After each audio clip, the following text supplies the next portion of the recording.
Hello, welcome to another Gundam Battle Operation 2 video. That is the new suit, the Delta Plus. And I got a match here for you on City Ruins with two friends actually, Honey and Zero, in a raiding match. Somehow we found a raiding match with three people. Don't know how. Usually this game just says, hey, you found nobody. Thank you for searching for 500 minutes. Also, when you guys search individually, you find each other immediately along with a full team. Thank you. But yeah, anyway. We have the Delta Plus. It is a 650 raid, and man, if you are saving up for the unicorn, you better start saving up right now because man, this is definite confirmation that we're getting it soon. And if you've seen the Gundam Game Fest, the Kshatriya is coming. We don't know if it's next week or all we know is that there is a model. We saw gameplay footage. It's coming in. So I can understand why some people don't want the suit, but is the suit itself good? And I actually think it's a pretty good suit on its own. Like, if you look at the suit as in a vacuum, I think it's a pretty good suit. But is it the best at 650? Well, we'll see. This is actually, I think this match here is actually my second time ever playing this suit. So and of course, as I mentioned before, I'm not very good with raids. So we'll see how we can do in this suit.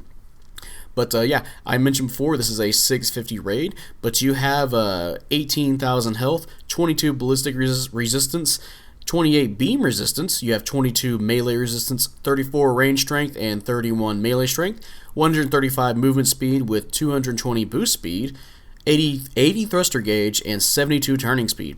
And for slots, you have 14 close, 23 mid, and 11 long range slots. So yeah, definitely more mid range slots there. And the resistances, 28 kind of up there for for 650. Although you have to be careful because you are a raid, so you'll still be taking a lot of damage from a lot of different generals at this cost. Even some of the raids. So I think the build I went for more beam resistance and more melee and range strength. I know there's some people that went for like a more melee build as well. I think somebody went for like a thruster gauge. A little bit more tanky build, like they went for both ballistic and beam resistance. So yeah, there's some builds you can do here. This suit does play a little bit differently from a traditional raid, the one that's more melee oriented. This thing still has really good melee damage, which you'll see at some point in this match. But it does play a lot more. It has a lot more. It feels like a Zero Shiki, honestly. We'll get into it. For your primary weapons, you have the Delta Plus Beam Rifle, 1,700 damage with 30% heat rate and 300 range, and you can charge it. And yeah, this is the Zero Shiki Beam Rifle pretty much for a raid where you can just spam it. It has a really short cooldown.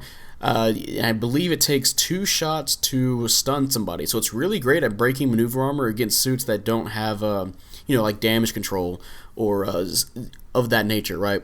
So a pretty good weapon, and you can charge it up and do a little bit more damage. And of course, it gives you an instant stun. You can combine that really easily with your other weapons. So yeah, you got a pretty consistent beam rifle. It's pretty good. And I think the least amount of damage I did this match uncharged was like 982 damage, which is still close to 1,000 per shot. So pretty easy to spam out some damage with that.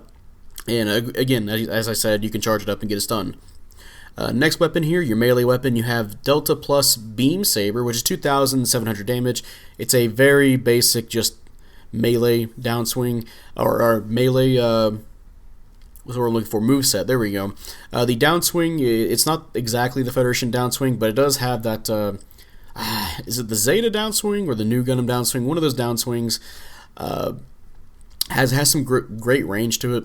And it does do, it's 2,700 damage. So the downswing, you can get easy 4,000 damage, over 4,000 on a support, and you do that twice in a row. Well, hey, that's 8,000 damage, so that's pretty good. And if you're doing your other range stuff with the suit, yeah, you can pile up a lot of damage.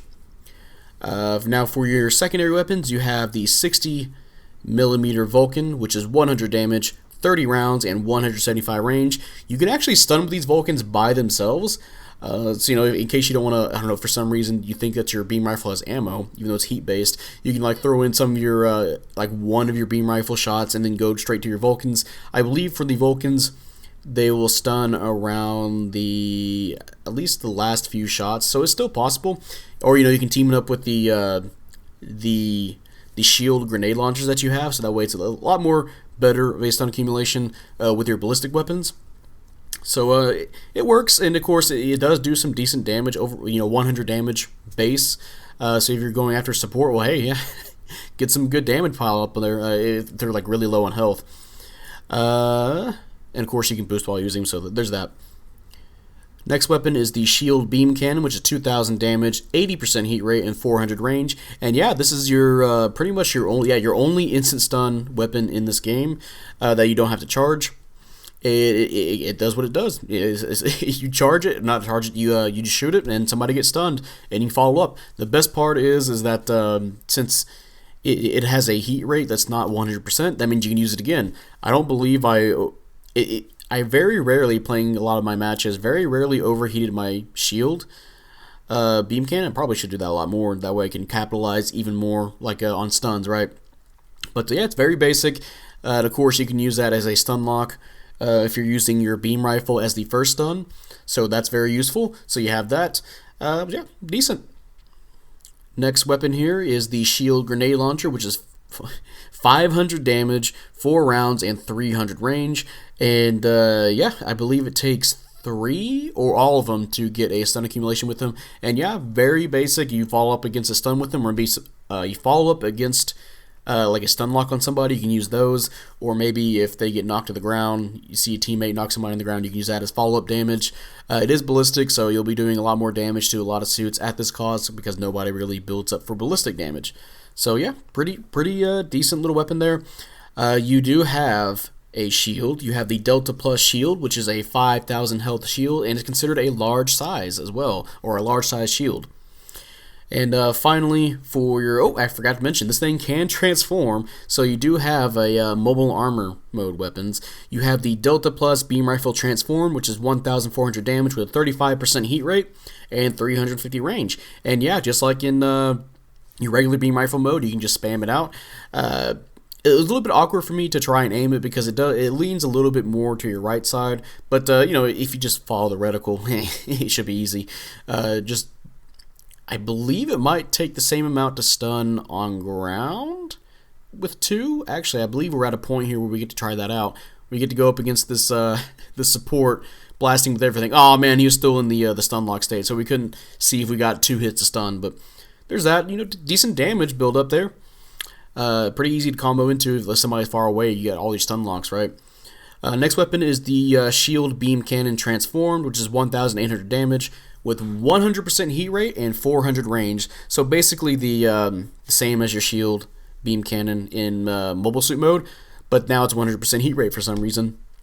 The best part about these two weapons is that they are completely separate from your mobile suit weapons, so you can use them, you can overheat them and then go back to your normal weapons in mobile suit mode. So that's really great. I like that. Finally, for your skills, you have Assault Booster level 2, Balancer, Ambac level 2, Maneuver Armor level 2, Force Injectors level 2, Melee or Melee Combo Controller, so you can do 2 swings, Shield Tackle, which, okay, Shield Tackle. You have a double dodge roll, you have Flight Control level 2, Blast Stabilizer, Radar, you have, of course, you can transform, and you have Wing Cushioning level 2, which I believe is 15% off damage when you get hit in the wings, and Shield Break Stance. So if your shield gets destroyed, you can still move around. So nice. And hey, we won. Top damage, 92,000, and I believe, hey, second place, 3-1. Definitely a lot better with the Pursuit Assist. At least I think so. I mean, I'm close to 100k damage, so that's still decent, right? That's my second time ever playing the suit. But yeah, and oh, you also have some skills for mobile armor mode. You have shock dampeners. Of course, you're not a support and you're flying, so you have shock dampeners. You have the ability to ram.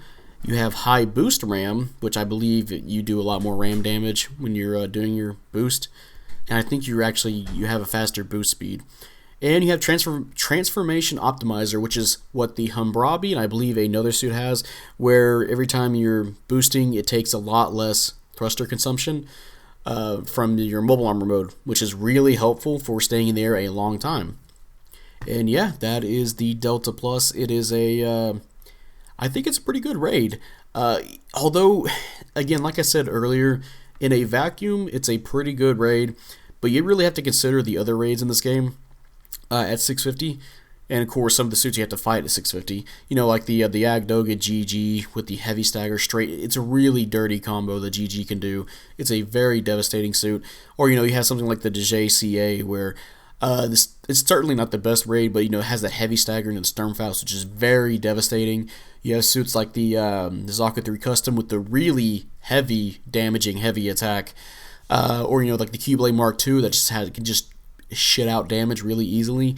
This suit, it's a little bit more. It feels like it's a little bit more range focused. In fact, I believe if you go to its enhancements, it doesn't have anything for melee, so it wants you to shoot people. So it can do that just fine. As you can see, I was doing some pretty decent damage to the supports, but it can do the job. But it's very, it almost feels like a opportunistic kind of suit. You don't want to be charging. There's some suits you can charge in and just kill the support right then and there, and then get away from supports. But this suit, it feels like you can't do that, at least to me. But I still think it's pretty. Again, it feels like a Zero Shiki as a raid, and it does have really great ways to break maneuver armor, which is really helpful at this cost. And of course, you know, I think I believe it was against that Dovin before I shot him twice and he got stunned. So there you go, nice stun right there. Really helpful against those kind of suits, or you know, like a Phaz. I believe I have a space match recorded where I take on a Phaz with shock dampeners. So that was pretty easy. So I can see why some people wouldn't like the suit compared to, you know, the amazing things we have at 650 raid wise.